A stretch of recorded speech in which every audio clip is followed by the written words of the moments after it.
देखने वाले महामंगल सूक्त। महामंगल सूक्त आज की गाथा है, पांचवी गाथा है। पांचवी गाथा है दानंच धम्मचर्याच। दानंच धम्मचर्याच यातकानंच संग हो अनवज्जानि कम्मानि एतं मंगलम उत्तमं।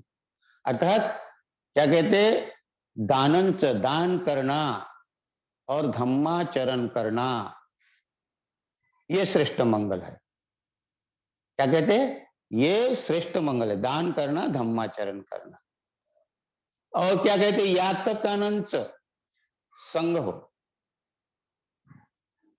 याति याति का अर्थ होता है संबंधी, बंधु। हाँ, बंधु, जो बंधु को बोलते याति, अपने सगे जो होते सगे संबंधी पारिवारिक लोग, उसको याति कहते। ये बहुत जगह में ये शब्द आ सकता है, याति का। अपन बोले ना कल परसों या पिछले हफ्ते में, नतंग माता पिता कह रहा है, याति ऐसा शब्द आते हैं।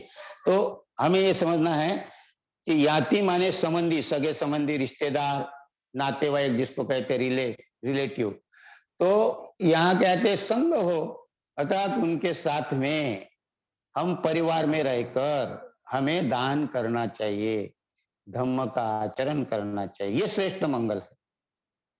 तो श्रेष्ठ मंगल क्या है, उसके आगे और कहते हैं, ले लो।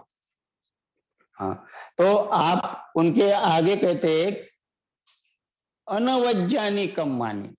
अनवज्जानी कम्मानी, अनवज्जानी अर्थात वज्ज। हाँ, अनवज्ज, वज्ज माने दोष। वज्ज माने क्या होता है, दोष। और अनवज्ज, अनवज्जानी अर्थात निर्दोष। और कम्मानी कर्म, निर्दोष, जिसमें कोई किसी भी प्रकार का दोष नहीं, ऐसे कर्म करना उत्तम मंगल है। और पिछले बार मैंने कर्म पे थोड़ी बहुत जानकारी दी थी, और वो जानकारी कर्म के ऊपर आपने पिछले बार देखे।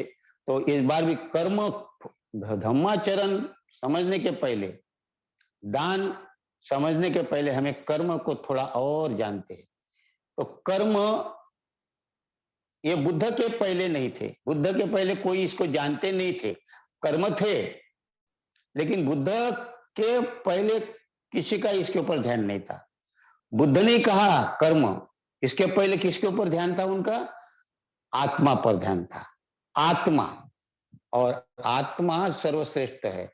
और उस आत्मा को शांत करने के लिए फिर धीरे से परमात्मा घुस गया था। तो वो कर्म परमात्मा के नाम से, आत्मा और परमात्मा के इर्द गिर्द ही लोग घूमते थे, और सही मायने से कर्म का उनको कोई जानकारी नहीं थी। सही मायने से बुद्ध ने ही कर्म को उजागर किया है। और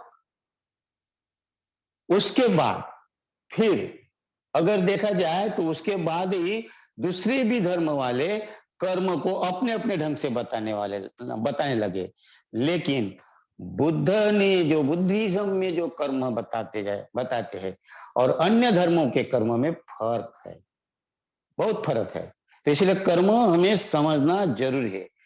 और कर्म अगर हम नहीं समझे तो हम फिर, कोई ऐसा लगेगा हमें कि हम हिंदू है क्या, या हम दूसरे कोई अन्य धर्म के कर्म करते, ऐसे ही हो जाएगा। इसलिए कर्म सिद्धांत को बुद्ध ने ईश्वर के जगह रखा है। ये बहुत जरूरी है। और ये कर्म पंच नियम में आते हैं, 5 नियम में ये कर्म नियम आता है। ये जो संसार चलता है ना, ये संपूर्ण संसार 5 नियमों के अंतर्गत चलता है। जो भी घटनाएं होती है, चाहे आपको बुखार आता हो, चाहे आपका एक्सीडेंट होता हो, चाहे अपन मरते हैं, या कोई वस्तु है, जितनी भी वस्तु है संसार की, वो ये पंच नियम के अंतर्गत चलती है। लेकिन ये मालूम नहीं होने के कारण हम ईश्वर ने किया, उसने किया, बलवान आदमी ने किया, शक्तिमान है कोई, ऐसा समझकर हम हमारे हाथ झाड़ देते हैं। और हम शॉर्टकट अपनाते कि हाँ बिल्कुल ईश्वर ने किया। तो ये यहाँ पंच नियम के अंतर्गत होता है। तो इसमें चौथा जो नियम है कर्म नियम है, और कर्म नियम अगर हम समझ जाते हैं तो हमारे सारे आसान हो जाते इधर सवाल, क्योंकि ईश्वर हमारे से विदा हो जाता है। तो मैंने पिछले बार 4 प्रकार के बताए थे, आपने सुना होगा कर्म। तो कर्म पर हमने ज्यादा ध्यान देना चाहिए। कर्म कैसा कैसा हमारे तरफ काम करता है वो देखना है। तो आप देखेंगे जो कोई भी कार्य करते हैं, शुरुआत शुरुआत लीजिए, कुशल हो या अकुशल हो, शुरुआत जो भी करते हैं आप कर्म से करते हैं, फिर वो कुशल हो सकता है या अकुशल होता है, और फिर उसका परिणाम भी हमें मिलता है ना। तो परिणाम पर हम ध्यान नहीं देते, और हम अ, उस परिणाम इस कारण हुआ, इस कर्म के कारण हुआ है, ये हमें मालूम नहीं होता है। तो ऐसे कर्म, 4 मुद्दों के बाद में कर्म हमें समझना है, तो ये कुछ प्रकार बताए कर्म के। तो पहला कर्म है वजनदार कर्म। वजनदार कर्म कुशल भी हो सकता है और अकुशल भी हो सकता है। तो कुशल अर्थात, अगर अकुशल अर्थात अकुशल वजनदार कर्म कौन सा है? अगर आपने किसी का मर्डर कर दिया है तो ये अकुशल कर्म, वजनदार कर्म है, तो इसका आपको परिणाम भुगतना ही पड़ेगा। आपको लगता होगा कि मैं आज छूट गया हूं, लेकिन नहीं, आपको कहीं ना कहीं उसका भुगतान करना ही पड़ता है। कर्म कहीं छूटेंगे नहीं आपके। और कुशल कर्म कहे तो ध्यान, ये कुशल कर्म वजनदार कर्म है। वजनदार कुशल कर्म में ध्यान है, आचरण है, मैत्री है, करुणा है। ये वजनदार कर्म है। ये कर्म मैंने चौथा जो मुद्दा बताया था, अहोशी कर्म में, ये कर्म आपको साथ देते हैं। ये कर्म आपको आपको मत कोई छोटे मोटे कर्म है उससे बरी हो सकते हैं आप। तो इसलिए वजनदार कर्म हमें करना चाहिए। कौन से? कुशल। अकुशल वजनदार कर्म करेंगे तो हम अधोगति की तरफ जाएंगे, और कुशल कर्म करेंगे तो हम ध्यान जैसे आचरण है, हाँ, और इसमें बहुत महत्वपूर्ण है। आप ये मत सोचिए कि हम इससे बच जाएंगे। आपने अगर मन में, जैसे कि अगर हमने फोटो खींचते, कैमरा फोटो खींच लिया, तो हम सामने तो दिखाई देते, लेकिन आप अगर उसको गौर से देखोगे तो छोटी सी छोटी चीजें उसमें दिखाई देगी आपको। कभी कभी वो कैमरे, वो पुलिस लोग, खुफिया विभाग आपका फोटो क्यों खींचते हैं इधर के, कि उसमें छोटी सी छोटी चीज अगर उसमें दिखी, बाल बाल भी दिखा तो वो बाल किसका था, और ये बाल किस रंग का है, सफेद है, कितना लंबा है, कितना छोटा है, उससे वो मर्डर तक पहुंच जाते हैं। अर्थात वो जो कैमरा में खींचा जाता है उसमें हर बात हम देखते नहीं, हम तो खाली चित्र देखते, हमारा खुद बड़ा चित्र दिखाई देता है कि बस खुश हो जाते, लेकिन पीछे भी बहुत सारा उसमें आ जाता है फोटो में। तो ऐसे कर्म ही आपका, आपने अगर बोला कि मैंने किसी को देखा तो नहीं और मैंने कर लिया, लेकिन वो कर्म आपके आलय विज्ञान में जमा होता है। आप ये मत समझना कि मैंने किसी को देखा नहीं, मैंने किसी को मन में गाली दी, लेकिन वो गाली दी अगर उद्देश्य है उसमें आपका, तो उस कर्म का हमें परिणाम होता ही है।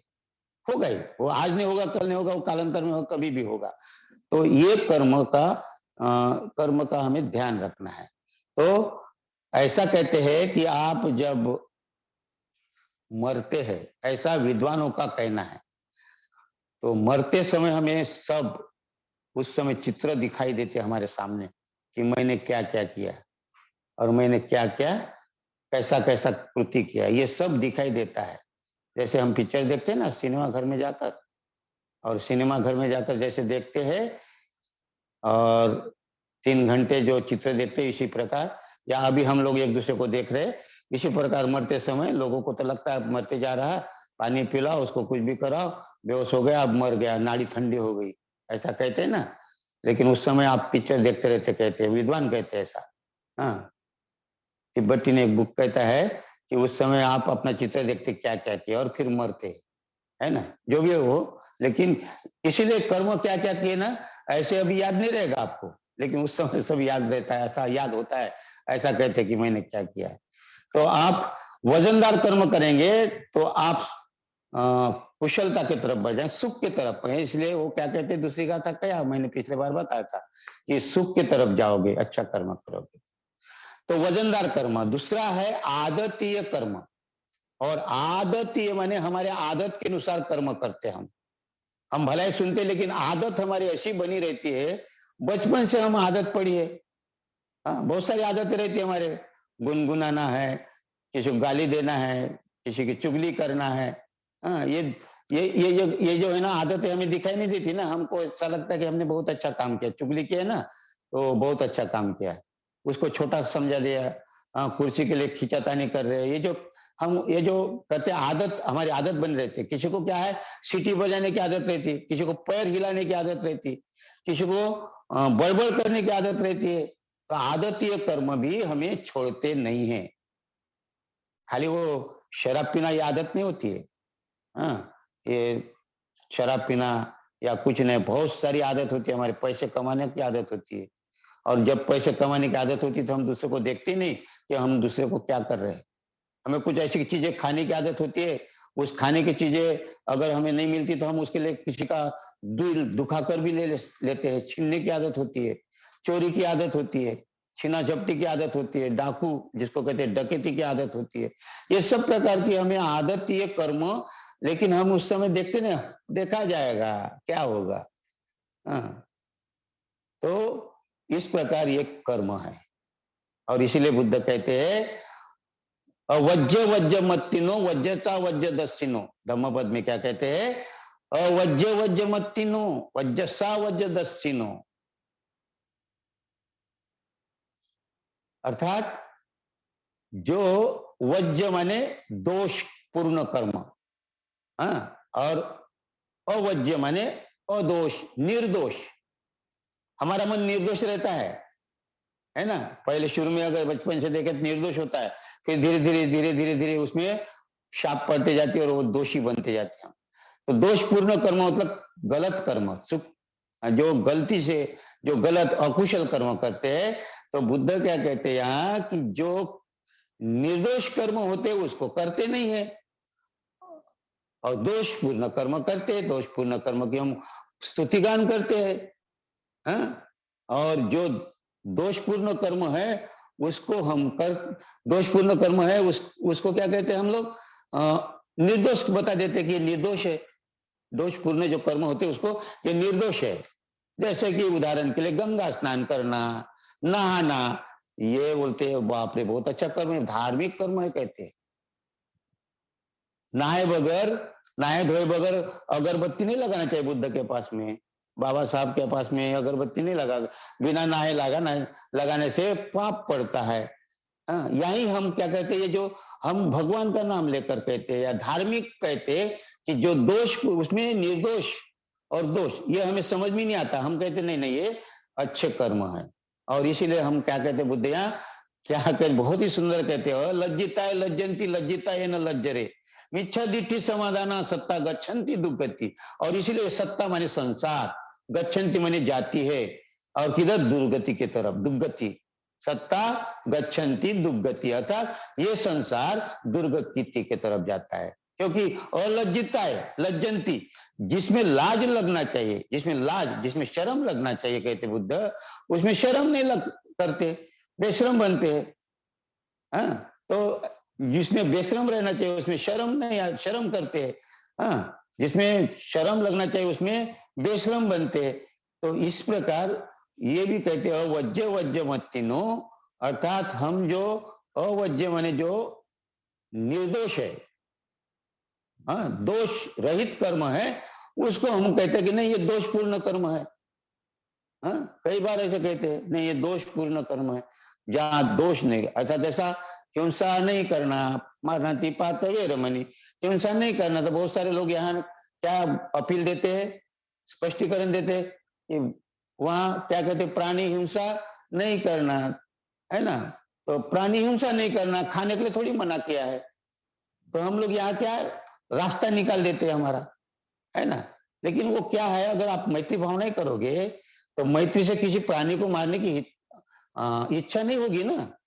तो हम उस ढंग से नहीं देखते। इसीलिए बुद्ध कहते वज्र वज्र मत्तिनो वज्रसा वज्र दस्सिनो, तो क्या कहते हैं, मिथ्या दिट्ठी समाधाना। और इसीलिए मिथ्या दृष्टि में, मिथ्या धारणा में पढ़कर हम दुर्गति को प्राप्त होते हैं, अर्थात दुख के तरफ जाते हैं। इतना सरल कहा है। इसलिए यहाँ कहते हैं, बुद्ध ने कहा है कि वजनदार कर्म करना है तो आदत को अपने को छोड़ना पड़ेगा। अपनी आदत ये कर्म को छोड़ना पड़ेगा, धीरे धीरे धीरे धीरे, एक साथ नहीं, आप धीरे धीरे। फिर तीसरा है मदतीय कर्म। मदतीय कर्म, अब मदतीय कर्म किसको कहते हैं हम? यही देखिए, मदतीय तो हम किसी को मदद करते, हिंसा करने का हम समर्थन करते, उनको मदद करते। कोई अगर हिंसा करता है, कोई भी कर्म करते हैं, तो हम उसको क्या करते हैं, मदद करते, सहायता करते। हाँ, ये ले ले मेरी तरफ से तेरे को इतना इतना पैसा देता हूँ, इतना बंदूक देता हूँ, इतना इस प्रकार, तुमको चिंता मत करना, आपको आप करो, मतलब उनका मदद करते हम। तो आदतीय कर्म और मदतीय कर्म ये बड़े खतरनाक कर्म है। वजनदार कर्म में हम इसको ट्रांसफर करते हैं। और इसीलिए फिर धीरे धीरे तीसरा, चौथा है पुनरुत्पादन कर्म। पुनरुत्पादन, बार बार बार बार वही करते। अब बुद्ध धर्म में एक बहुत अच्छी शांति देव ने पाप देशना करने के लिए कहा है, और बहुत से लोग पाप देशना करते हैं कि क्या कहते हैं, अज्ञान और मूढ़ता के अधीन होकर मैंने जितने पापों के ढेर रचे हैं, उन सब की दुख से घबरा कर नायकों के सामने हाथ जोड़ तथा बारंबार प्रणाम कर देशना करता हूं कि हे नायकों, मेरे अपराध को अपराध के रूप में ग्रहण करे। हे नायकों, यह पाप मैं फिर कभी न करूंगा। इस प्रकार हम पाप देशना करते, लेकिन पाप देशना करने के बाद भी अगर हमने फिर से वही कर्म किए तो फिर पाप देशना करेंगे, फिर करेंगे। अब आपको ये लगेगा पाप देशना शब्द कहाँ से आया? हाँ, ये शांतिदेव, आचार्य शांतिदेव ने एक बहुत ही अच्छा सुंदर पूजा लिखी है बोधिचर्या अवतार में, उसमें से ये शब्द लिए हुए हैं। लेकिन शांतिदेव ने भी कहाँ से लिए? शांतिदेव ने भी बुद्ध से ही लिए ना, लेकिन वो हमें पता नहीं, तो शांतिदेव ने सरल करके हमारे सामने कहा। तो वो कहते हैं हम त्रिरत्न वंदना में, उत्तम मंगेन वंदेहं, उत्तम मंगेन वंदेहं पाद पशु वरुत्तमं धम्मं च द्विदंगवरं संगं च त्रिविधोत्तमं, कहते हैं ना। फिर कहते हैं, क्या कहते हैं, बुद्धे यो खलितो दोषो। देखिए यहां भी बोला, बुद्धे यो खलितो दोषो बुद्धो खमतु तम्मम। अब यहां भी तो आप याचना कर रहे हो बुद्ध के सामने, क्या कहते मालूम है कि यदा कदाचित, हे भगवान, हे बुद्धा, यदा कदाचित, खलितो माने कदाचित, यदा कदाचित, खलितो यदा कदाचित मेरे से अगर अनजाने में, जाने अनजाने में कोई चूक हो गई है, तो हे भगवान, हे बुद्धा, मुझे माफ करे, ये इसका अर्थ होता है। तो ये स्पष्टता से शांतिदेव ने कहा। तो लेकिन हम क्या पुनरुत्पादन कर्म में क्या करते, बार बार पाप देशना करते, बार बार त्रिरत्न वंदना कहते, बोलते त्रिरत्न वंदना में, बोलते थे हम लोग, बोलते हैं ना, क्योंकि जहां वंदना त्रिरत्न वंदना लिए तो ये आता ही है। तो इसका मतलब ये है कि हम पुनरुत्पादन कर्म की तरफ ध्यान देते हैं क्या?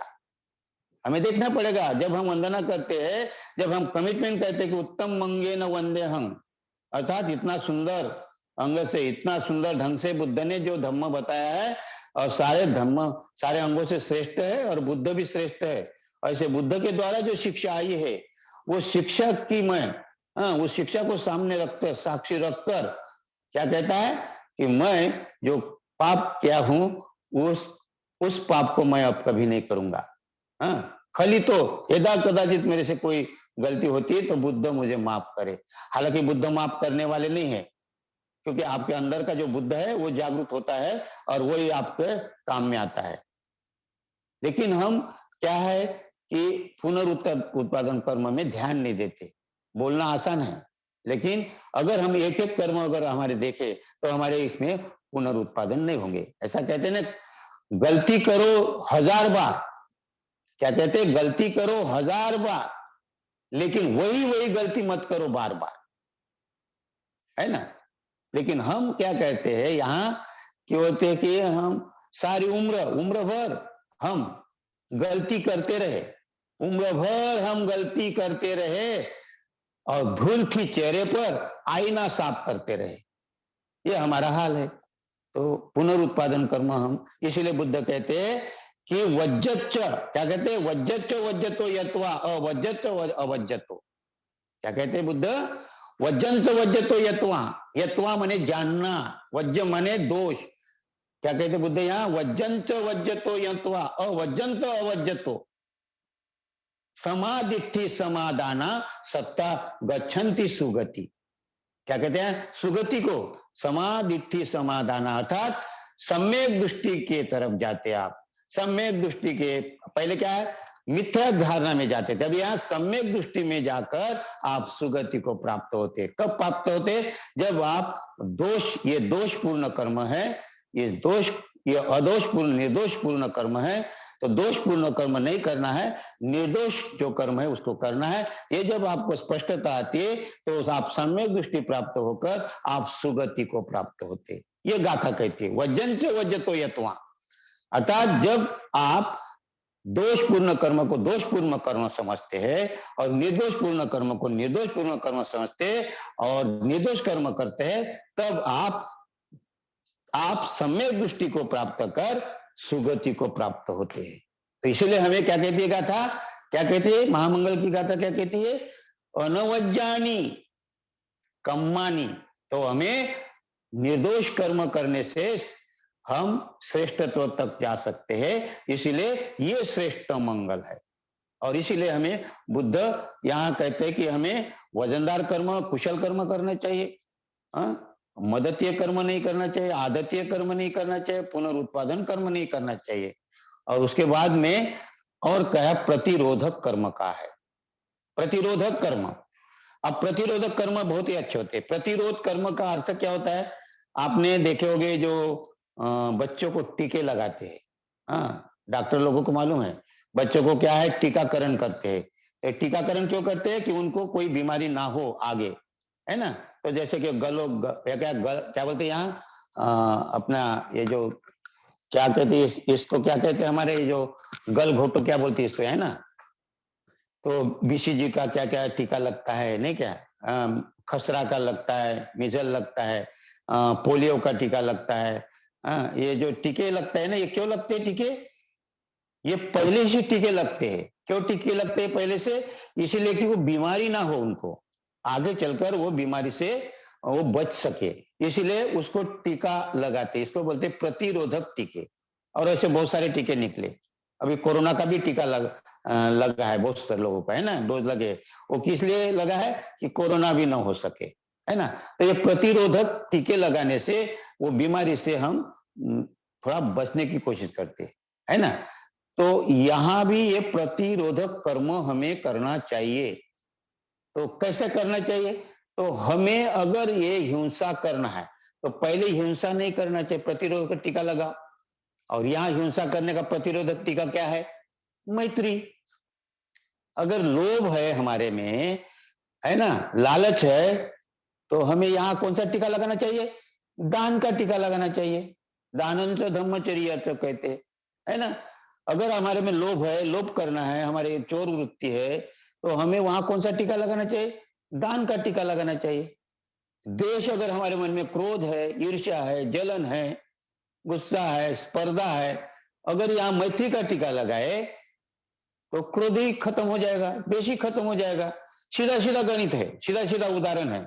प्रतिरोधक कर्म करने से हमारा क्या फायदा होता है, क्योंकि प्रतिरोधक कर्म अर्थात हम अगर ये प्रतिरोधक कर्म करें, मैत्री भावना करें, आनापान सती से प्रज्ञा का विकास करे, है ना, दान भावना से लोभ नष्ट हो सकता है, मैत्री भावना से देश नष्ट हो सकता है, और आनापान सती प्रज्ञा से अज्ञान नष्ट हो सकता है। इसी प्रकार अगर हम एक टीके लगाए तो प्रतिरोधक कर्म में हम कामयाब हो सकते हैं। और इसी प्रकार ये जो हम कर्म करते हैं तो इससे हमारा जीवन जो है सफल हो सकता है। इसलिए यहाँ कहा है, क्या कहते, अनवज्जानी कम्मानी, अनवज्जानी कमानी, तो हमें ऐसे कर्म करना चाहिए कि जिससे हमारा परिवार में हम सुख के तरफ ले जा सकते, परिवार को सुखी बना सकते परिवार को। और फिर ये अगर हमने कर्म अच्छे किए तो फिर यहाँ आते हैं दानं च धम्मचर्या च। हाँ, तो हमें दान करना चाहिए। और दान किस प्रकार करना चाहिए, किसको करना चाहिए, किस लिए करना चाहिए, इसमें हमने कई बार दान के ऊपर परिभाषा की है। और मैं इसमें आपको इसके अंदर इतना दान के ऊपर बताऊंगा तो बहुत समय लगेगा। इसलिए एक ही बात कही बुद्ध ने, जो तन्ना वर्ग में कहा है कि दान दान कैसा होता है, तो उन्होंने कहा तीन दोषानी खेतानी राग दोषा अयम पजा तस्माई वित्त रागेशु दीनंग होती महफलंग।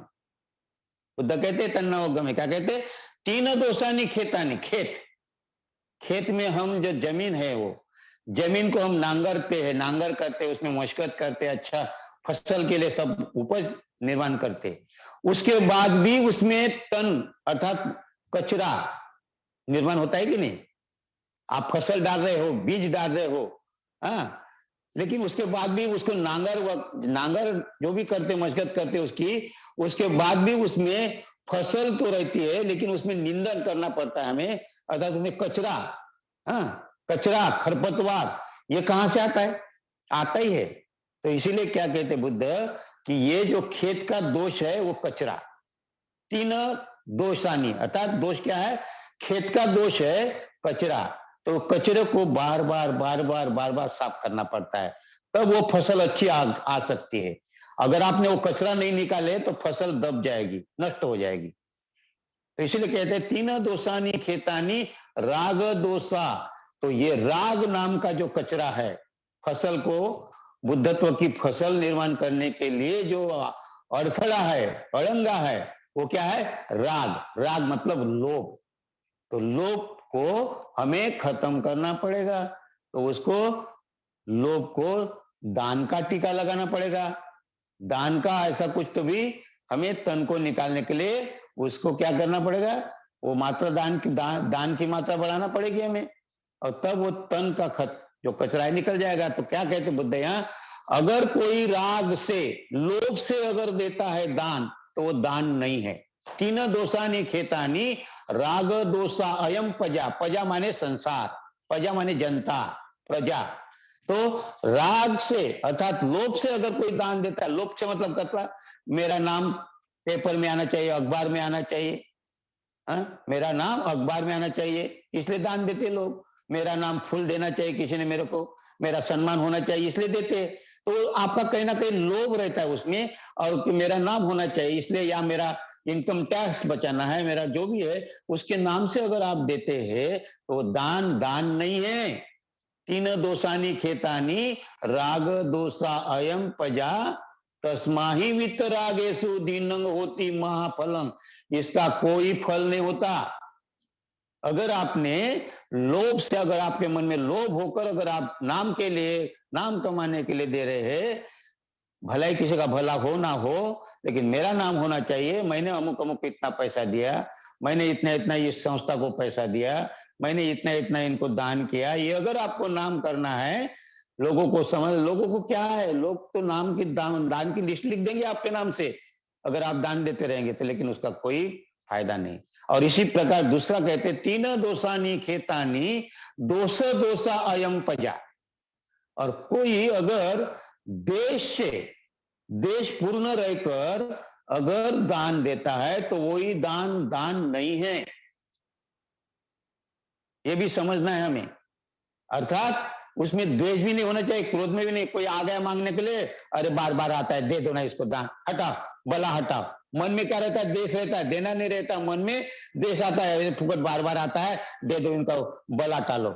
और इसलिए अगर देते हैं तो वो भी दान नहीं है, अर्थात देश से दिया हुआ भी दान दान नहीं है, इसका भी कोई फल नहीं है। और तीसरा कहते राग दोषा, तीन दोषानी खेतानी मोह दोषा अयम पजा तस्मा ही वित्त मोहेसु दीनंग होती महाफलंग। अर्थात अज्ञानतावश अगर आप दान देते हैं, कोई अगर आ गए आपके घर के सामने और गणेश भगवान का चंदा मांगने आते, तो आपको तो नहीं नहीं भगवान दे देगा, कोई नहीं, भला आ गया ना दरवाजे में, ये ले ले भाई 10 रुपया। तो अज्ञानतावश आपका मन में क्या रहता है कि ये मेरे को भगवान कुछ देगा, हाँ, ये को भी कुछ ना कुछ फायदा होगा मेरे को। अर्थात अज्ञानतावश अगर आप कहीं दान देते हैं कहीं भी, तो वो भी दान नहीं है। तो आपको ये बात या कहते हैं, चौथी गाथा कहती है, तीन दोषानी खेतानी इच्छा दोषा अयम पजा। वासना के तहत, किसी वासना के तहत अगर आप कोई किसी को दान देते, आपकी इच्छा पूर्ण होने के लिए अगर दान देते हैं कहीं भी, तो वो भी दान नहीं है। तो इसीलिए हमें ये 4 बात ध्यान में रखना है दान के समय। कौन सी? पहली है कि हमें लोभ लोभ से दान नहीं देना है, द्वेष से दान नहीं देना है, और नहीं लेना है, ना देना है ना लेना है, और अज्ञान से नहीं लेना है, और इच्छा से, इच्छा जिसमें अगर वासना पूर्ण अगर वो दान देता है, तो ये चारों दान ना लेना है और ना देना है। तो ये दान तब अगर आप द्वेष पूर्ण, अगर आप मैत्रीपूर्ण दान देते, अगर आप अपने मन से अगर लोभ नहीं रहता आपका कुछ, मुझे लोभ नहीं कुछ भी, तो दान देते तो वो दान है।